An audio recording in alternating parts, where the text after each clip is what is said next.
അത് ഇതുമായിട്ട് നമുക്കിപ്പോൾ മീൻസ് അങ്ങനെ ഒരു സംഭവം ഉള്ളതുകൊണ്ട് ഇപ്പോൾ റിലീസ് മാറ്റി വെച്ചുകൊണ്ടോ അങ്ങനെയുള്ള ഒരു സ്പേസിലല്ല നമ്മൾ ഓഗസ്റ്റ് 30 റിലീസ് എന്നുള്ളത് ഒരു മാസം മുമ്പേ തീരുമാനിച്ചതാണ്. നമ്മൾ അനൗൺസ് ഒരു മാസം മുമ്പേ ഫസ്റ്റ് ലുക്ക് നമ്മൾ ഫുൾ ഷൂട്ട് കഴിഞ്ഞിട്ടാണ് ഫസ്റ്റ് ലുക്ക് പോസ്റ്റർ വിടുന്നത്. അപ്പോൾ തന്നെ കൃത്യമായിട്ടുള്ളൊരു 1 month പ്ലാൻ ഉണ്ടായിരുന്നു. നമ്മൾ ഓൾറെഡി പ്രൊമോസൊക്കെ കൊടുത്തു, ഇൻ്റർവ്യൂസൊക്കെ കൊടുത്തു കഴിഞ്ഞു.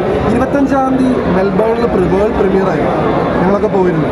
അപ്പോൾ 25 വേൾഡ് പ്രീമിയർ കഴിഞ്ഞ് അടുത്ത ആഴ്ച ഇറക്കുക എന്നുള്ളത് മുമ്പേ തീരുമാനിച്ചു വെച്ചതാണ്.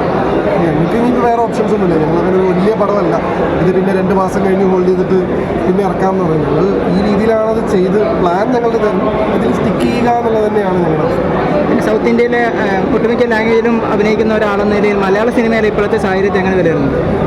വളരെ ഗൗരവമായിട്ടുള്ളൊരു സാഹചര്യമാണ്. തീർച്ചയായിട്ടും ഗൗരവത്തോടു കൂടി നോക്കിക്കാണേണ്ട ഒരു സാഹചര്യമാണ് ഇതിനെ. കാരണം അത്രയും ഗൗരവമുള്ള ആരോപണങ്ങളും കാര്യങ്ങളുമാണ് ചർച്ച ചെയ്യപ്പെടുന്നത്.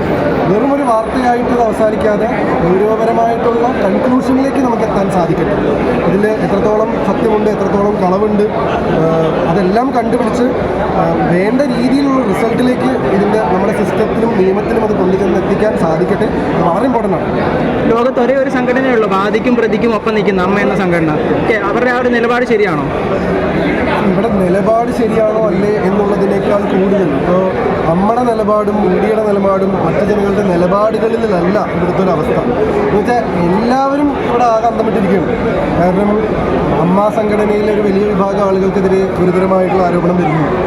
അപ്പോൾ സ്വാഭാവികമായിട്ടും ഇല്ലെങ്കിൽ അവിടെ നിലപാടുകളൊന്നുമില്ല. ഇനിയിപ്പോൾ തീർച്ചയായിട്ടും ഇതിന് ഒരു സൊല്യൂഷൻ വരിക എന്നുള്ളതാണ്. കാരണം ഈ സൊല്യൂഷൻ വന്നാൽ മാത്രമാണ് നമ്മൾ ഈ ചർച്ച ചെയ്യുന്നതിലൊക്കെ അർത്ഥം വരുന്നത്.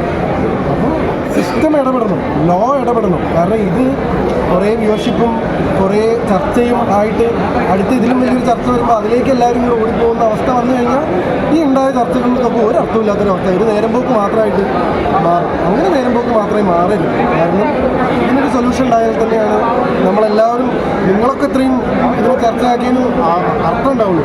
അത് എന്താണെങ്കിലും ഇതിൻ്റെ റിസൾട്ട് എന്താണെങ്കിലും ഇത് വെറും ഒരു ആരോപണമാണോ, ഇത് ഗുരുതരമായ ആരോപണമാണോ, ഇത് സത്യസന്ധമായ ആരോപണമാണോ, ഇതൊക്കെ ജനങ്ങൾക്കറിയണ്ടേ.